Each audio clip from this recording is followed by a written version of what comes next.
nothing else could take place. To feel the warmth of your embrace, help me find a way.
We need your spirit.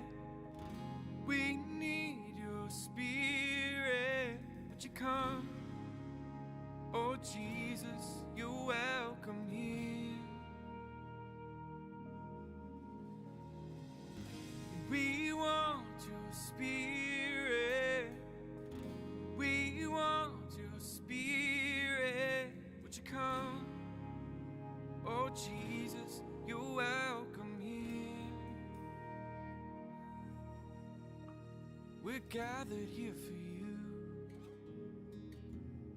expecting you to move. No rush, we are just waiting here. No rush, we are just waiting here. Do what you wanna do, 'cause we're waiting here for you, expecting you to move. No rush, we are just waiting here. No rush, we are just waiting here. Do what you wanna do. We need your spirit. We need your spirit. Would you come? Oh Jesus, you're welcome here. We want your spirit. We want your spirit. Would you come? Oh Jesus, you're welcome here. We're gathered here for you, expecting you to move. No rush, we are just waiting here. No rush, we are just waiting here. Do what you wanna do. We're waiting here for you, expecting you to move. No rush, we are just waiting here. No rush, we are just waiting here. No rush, we are just waiting here. No rush, we are just waiting here. Oh. just waiting here. No rush, we are just waiting here. Oh, we need your spirit. We need your Hey everyone, welcome to our Monday Live. Gonna turn the music down here a little bit. Please do let me know if the music is too loud or too soft and you'd like to hear more of it. Just a little plug-in for the music that's playing in our background. It is the new album from our worship collective here at Vineyard Columbus. It's called No Rush. Check that out in the link that is in the chat. Right there, slinky.to/no rush. And you can find all the ways that you can go and listen to it online or on your phone or wherever on your streaming device. Well, welcome everyone to our live. It's great to host you once again. This is our second time. So if you're a returner, welcome back. If this is your first time, welcome. Again, I mentioned it a little bit last week. This is my first time kind of doing something like this. So please bear with me. I appreciate you being here. We'll talk through here on this live, just things that are happening around here in our community, local church community, but also hope to get into some theological things that concern us in our Vineyard outlook of how we process things, and just spend some time in prayer. Mainly, we want this place to be a space that we can build community, right?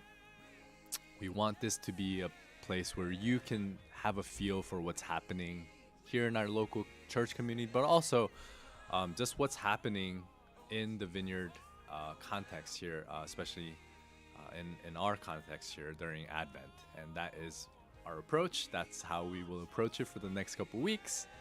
Our goal is to get a sense of journeying together throughout the week. Again, it's easy to go from Sunday to Sunday or from weekend to weekend, really just waiting for that large gathering sometimes, or at least that's how we've functioned in Christian circles or church world.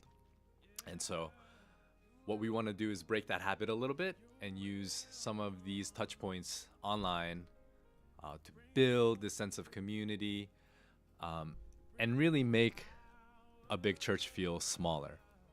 We want to build community here through online because it's easy to do that online, or at least it's easier than getting together in person all the time, because we can just simply do it on our phone or on our computers, which unfortunately or fortunately we find increasingly we're spending a lot more time on today, each and every one of us. So we'll do that in a couple different ways. Obviously, we're going to increase some of our presence online by having more content, meaning just more devotionals, reflections, maybe some teaching. So more content here online, primarily through our YouTube channel. As you have seen this past week through our first week of Advent in the theme of hope.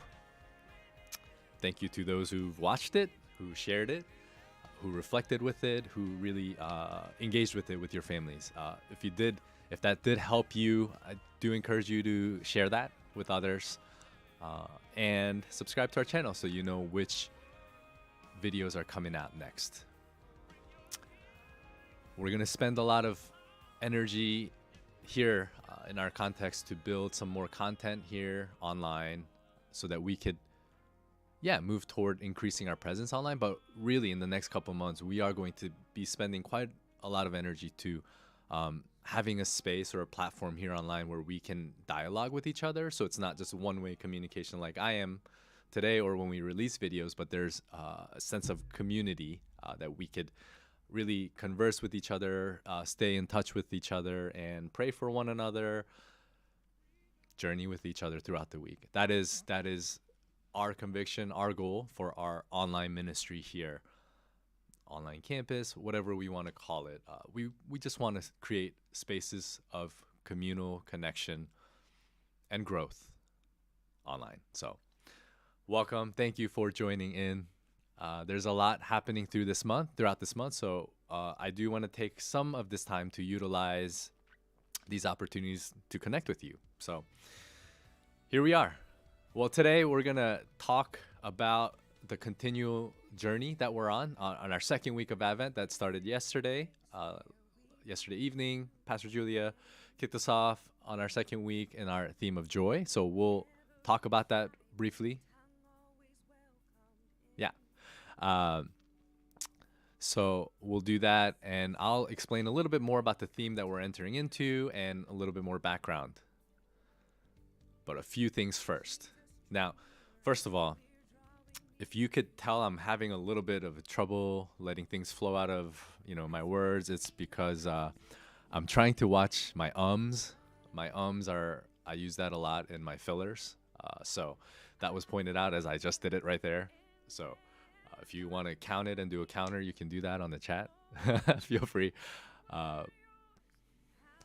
So we'll figure this out. As I did last week, I do want to briefly spend some time addressing a few things happening locally here in our community. So there's a lot of things. Again, we're broadcasting this from Columbus, Ohio. So Columbus things, Ohio things.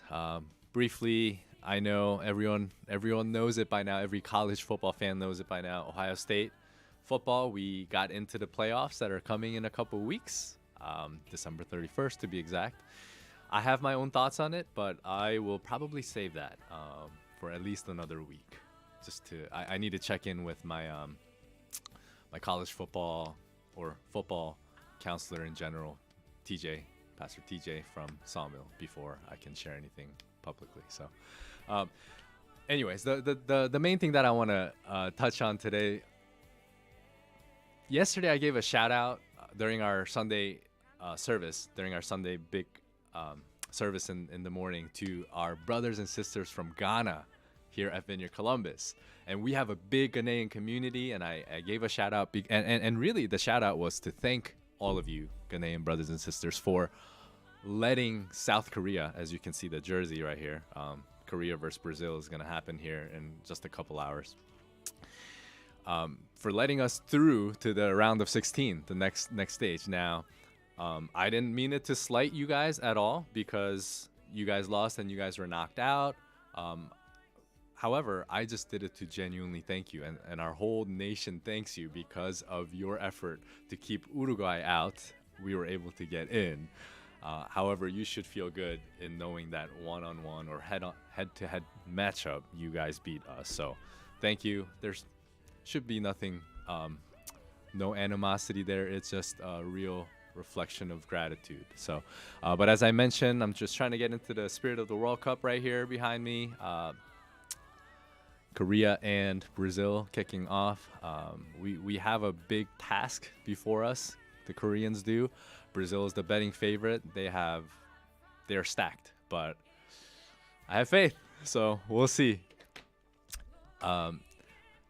This is how I want to end this little blurb in mentioning all this, is that, even yesterday, as I gave that shout out during service, I got an email from my Croat brother, Sam, who Croatia is playing right now. I have it pulled up against Japan. It's tied. It's in extra times. Just giving a shout out. And Eric talked about it yesterday during the message too, or before the message, as he was repping the Dutch jersey. It's just great to be in a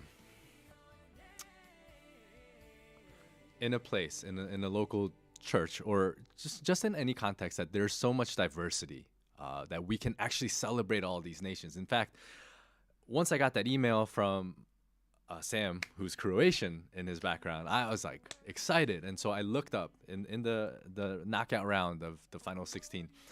Our church actually has members from all 16 of the nations that are represented. And that's just something that's really exciting. That's something I think that's really worthy to be celebrated. And of course, the point isn't that we're only celebrating nations that are other than the U.S.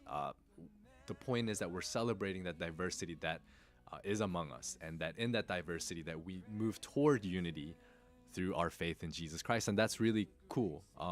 Not only because, obviously we can say many other churches can't say that or whatever the case.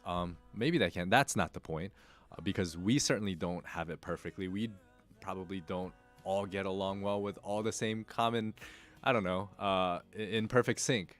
However, that we are longing for unity in Christ and through Jesus in our community with 147 nations, as I counted this morning in our church.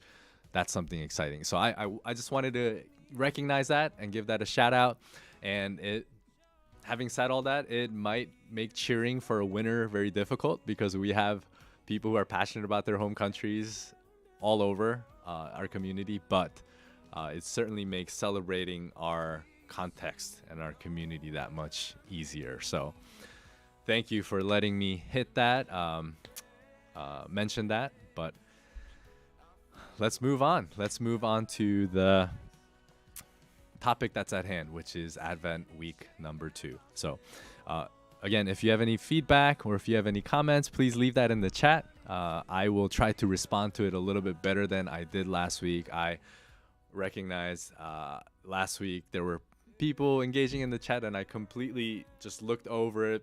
I didn't even recognize it because, again, I was nervous, to be honest. It was my first time and I was just trying to get through a script that I had and the points that I wanted to hit. So if you have any reflection or thoughts or questions even, please do let us know in the chat or, in the comments afterwards. So just briefly to revisit last week, we're celebrating Advent, November 27th, Sunday. We kicked off here week 1 of Advent and the lighting of the Advent candles and the tradition of the Advent wreath, because it's a church tradition that runs pretty widely during this time of the year across all Christian churches. And if you need a little bit more information, or if you would like to know like what the history is, you can click on that link. Just kidding, doesn't pop up yet.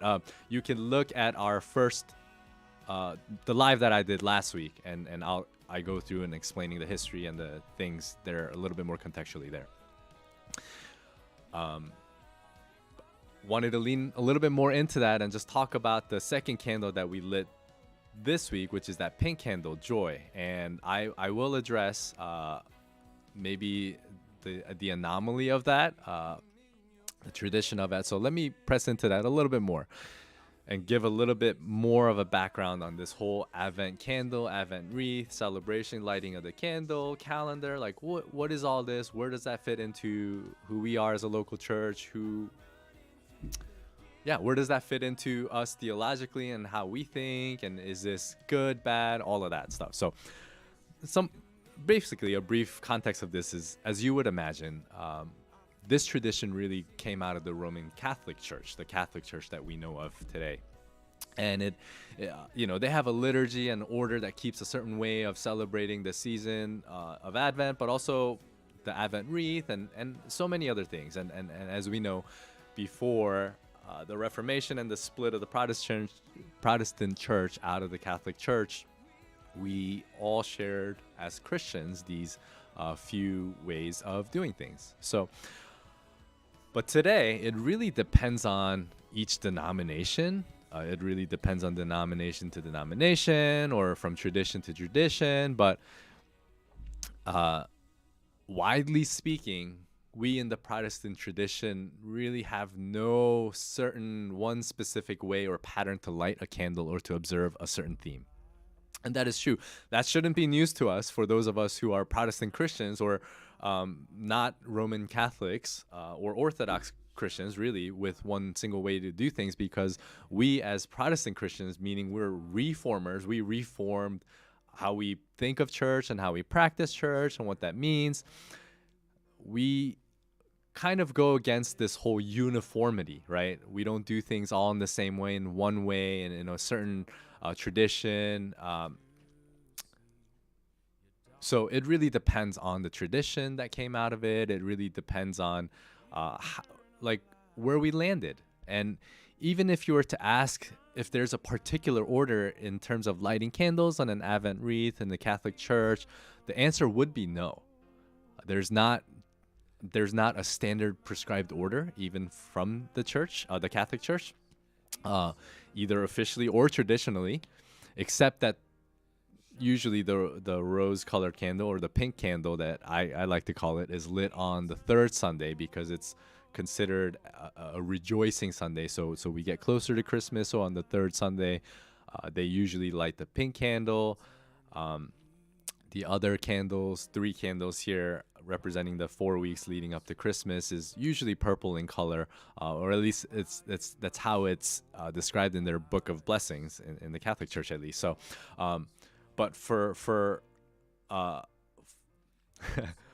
us Protestants, the primary colors of candles before this time used to be like red candles or white candles. It just didn't matter. The colors did not matter, right? The occasional white candle in the center was to represent Christ, and all of these different traditions have come and gone, but in different parts of the world, 4 different colors are sometimes used. So all that to say, there really isn't a prescribed way or an order. There is just more ways that we're used to in approaching these candles and what they represent and things like that. I did all of this research and I wanted to talk about this all of this to say this, that it's okay for us to use out of order on colors in terms of candles or celebrating this candle lighting tradition of Advent. It's okay for us to use whatever shape or colors of candles. It's actually okay for us to not even light any candles. This is just simply a tradition that we follow. And what I want to say is, if we follow this tradition, what's important is not how we do the tradition necessarily, but it is really about focusing on the theme, the theme of the week, the word, right? The message for the week. So for instance, last week was hope, this week is joy. So we're really pressing into last week, the theme of hope. If we're in a place of hopelessness, we're pressing into the theme of joy if we are having challenges finding joy in our current circumstances, right? The point is that we're not bound, we're not limited by how we're supposed to light candles and in what order we're supposed to light these candles and in what pattern we light these candles. Instead, we're really looking at the place of the deficit in our lives, right? Like, is there a deficit of hope in your life? Well, we press into the hope that Jesus brings us, and that's what we look forward to when Christmas is coming, when Jesus first came with the hope of the world, to be the hope of the world, and when he will return to be the hope to restore all things. And if there's a deficit of joy in our current circumstance in our lives, we look forward to the joy that Jesus brought, and we look forward to the joy that Jesus will bring in his return. So in the areas of hope, joy, peace, and love that we'll journey through the next couple weeks, I would say I encourage you and myself and all those around us, honestly, as we look at ourselves, where are we running dry? Where are the areas that we can really press into? And ask Jesus, who brings these words, these themes, these virtues into our lives. And that's, I think, the beauty of Advent, and even celebrating it through this tradition. And I hope that this tradition has, if you've been following it, it's been a great resource for you to have with some of our devotionals that happen, especially when Pastor Julia lit the candles and have been doing that for the last couple of weeks. Really hope that this has been an encouragement and a great resource for you. So we have the Advent theme playlists here in our YouTube channel, so check those out again if you haven't yet. Subscribe to our channel so you know which videos are coming out when the next ones are coming out. But this week, with the theme of joy, we will be moving straight into all the different reflections from various people on the theme of joy. So having said that, I missed this in the chat last week. And again, feel free to engage in our chat. I'm looking at it with a little bit more eye today, so I'll be able to respond. Or if you have any questions, and hopefully I can kind of come back to it. But I missed this question in the chat last week, and it said, it was this question. It said, I have a friend who feels decorated homes and churches are wrong to do that at Christmas as a Christian. They feel that it's a pagan thing. Will you explain why we are free to do this? And there were a couple other responders in our chat. I think Paul responded to it. It was great. Well, thank you. I missed that last week in the real time, but I got a chance to think over it this past week, and here's just something that I wanted to touch on as we move through this live. Yeah. Again, the question was, I have a friend who feels that decorating homes and churches are wrong to do as Christians because it's more like a pagan thing. It feels like it's celebrating something that is focusing other than of Jesus, is who we say is the linchpin of our faith, right? The center of our faith. So, well, I was thinking, we as Christians, we're oscillating in between the tension of having the freedom to do essentially anything that we want through what we call Christ's law, the law of Christ, this law that really brings us not like a list of set of laws or things to do, and this is what we have to do, this is what we shouldn't do, but it's really a principle of laws that defaults more toward a spirit of generosity, spirit of grace, spirit of forgiveness, and really leaning more towards inclusion than of the stance of exclusion, right? And so we're living in this tension of having the freedom to tackle anything or engage in anything that we really want to, and also keeping close guard to the good virtues that we understand are from the Bible, the good sets of ways, and how we might process that would be like the word holy. Right, we live to a certain way, we live to a certain measure, and we're trying to really be set apart and live in some standards. So, just have a couple passages from the Bible, just one on each side, and just process that before we end here.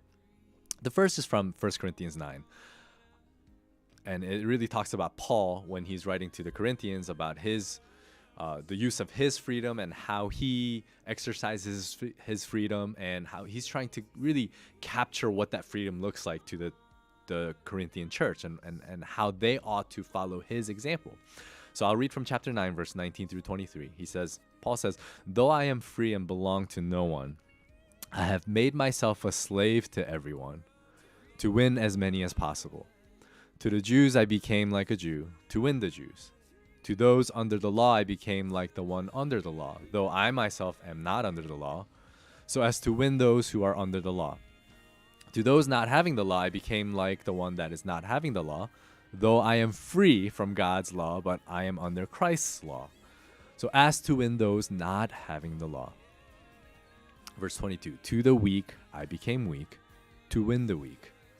I have become all things to all people, so that by all possible means that I might save some.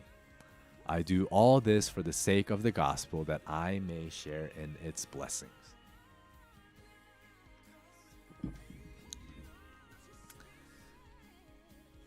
And that is freedom from Paul's perspective as a Christian, right?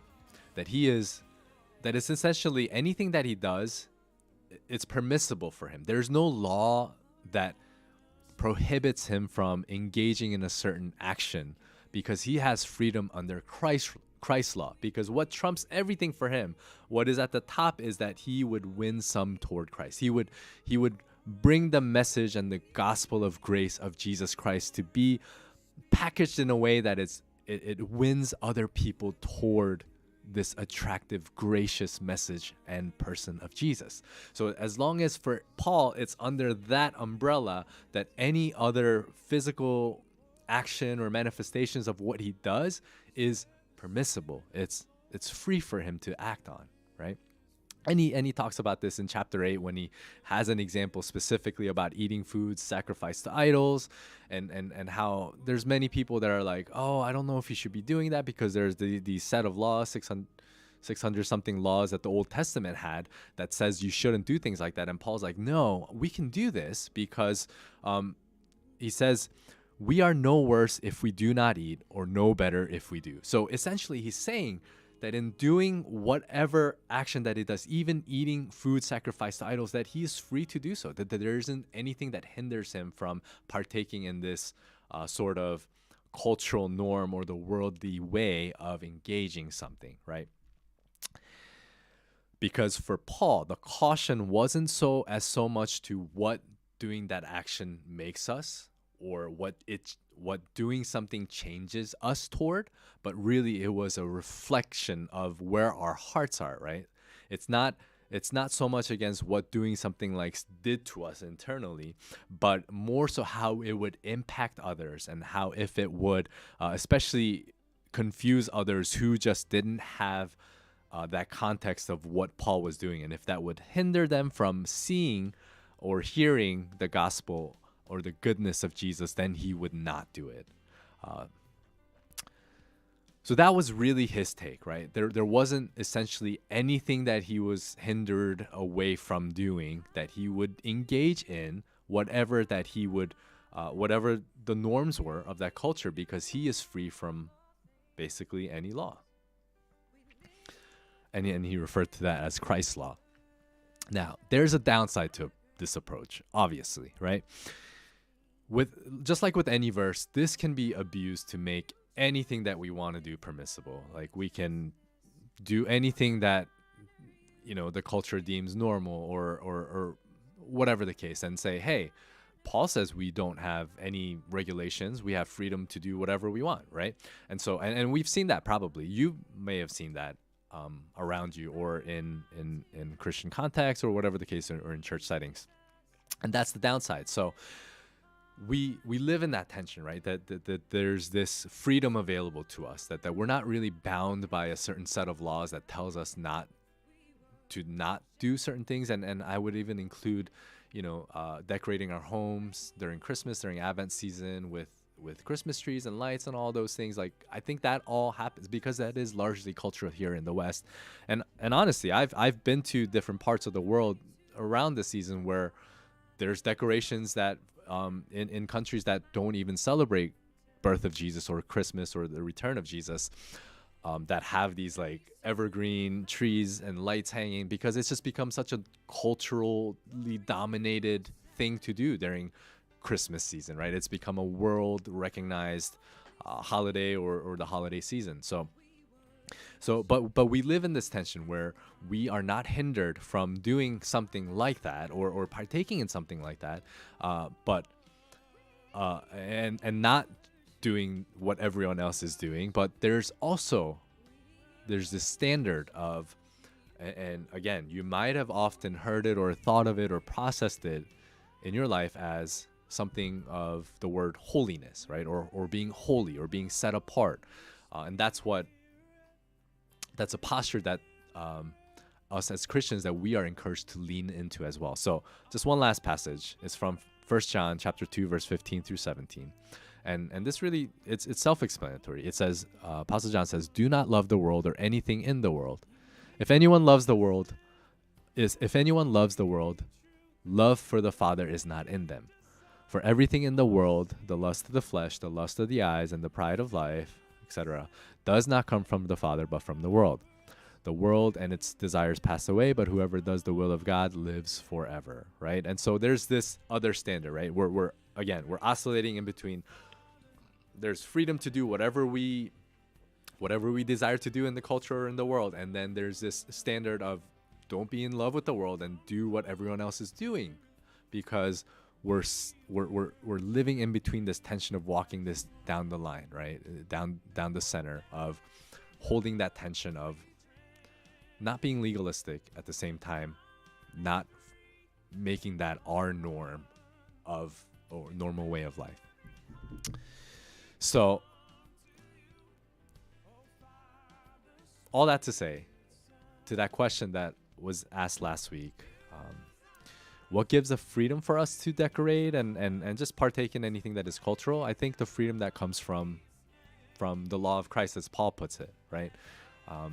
That we are not hindered, that there's essentially nothing that hinders us from doing something, because we are not bound to this exclusionary way of thinking of, oh, we shouldn't do this or we should do that, but more so in the Spirit and in the law of Christ that defaults towards inclusion, that defaults towards embracing and of grace. I think we have the freedom there, but we also at the same time, as yeah, as the Bible tells us, watch our hearts, right? But in the end, all of this, as Paul was alluding to it, what is our primary target, right? What's our goal? Are we moving toward, in doing anything that we do, are we moving our hearts and ourselves and those around us more toward the winsome message and the presence and the person of Jesus? And I think that's the question to answer. And so I know in some form that was answered last week too, but I just really wanted to point that out. So, well, anyways, chat's been a little dry here. Maybe I just quenched it last week when I didn't engage in it at all. But feel free, like at least for the next couple more weeks, as we're gonna be on here Mondays at noon through Advent, doing this live. You know, I'll try my best to entertain and answer or press into more of some of the thoughts and feedback that you might have. Yeah, but otherwise we'll talk about what's happening throughout the week, what's coming up, what's good around here, all for the purpose of trying to build our presence here online and also trying to build a community here in our local church and in the and local meaning just our immediate church family here. It doesn't mean you have to live here in Central Columbus. You could be connected to us anywhere, but as you're following along with us in our church's journey, we want to build a community here, and we really want the touch points throughout the week to be more frequent and easier, rather than waiting for one day a week or maybe via phone call or an email that sometimes take a little while to go back and forth from. So yeah, we're with that said, we're leaning into the theme of joy this week. Please let us know if the theme of hope and the devotionals that went out last week was an encouragement to you. Let us know if any feedback that you might have from it. Again, we're really new at this. We're trying to build. We're trying to really take into account of what you want to see or hear, and just really curtail everything toward how we want to best interact with our community. So nothing is set in stone. Things will probably change, but we would appreciate your comments and your feedback. Make sure you join us tomorrow morning and the rest of this week at 10 a.m. To hear a word of encouragement from various pastors. Tomorrow will be Pastor Rich Nathan. He'll be sharing a word on the theme of this week of joy. Yeah.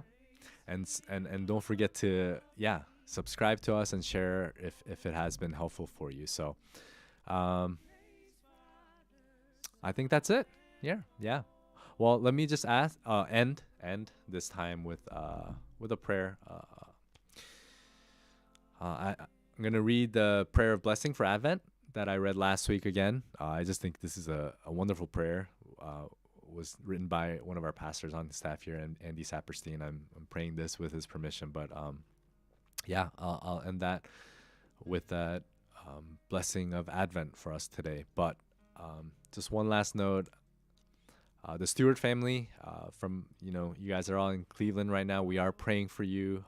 In fact, we ask, Holy Spirit, would you come and let your kingdom come on Sean and the family, that you would heal, that your grace would be abundant this week in that home. So we love you. We're praying for you guys.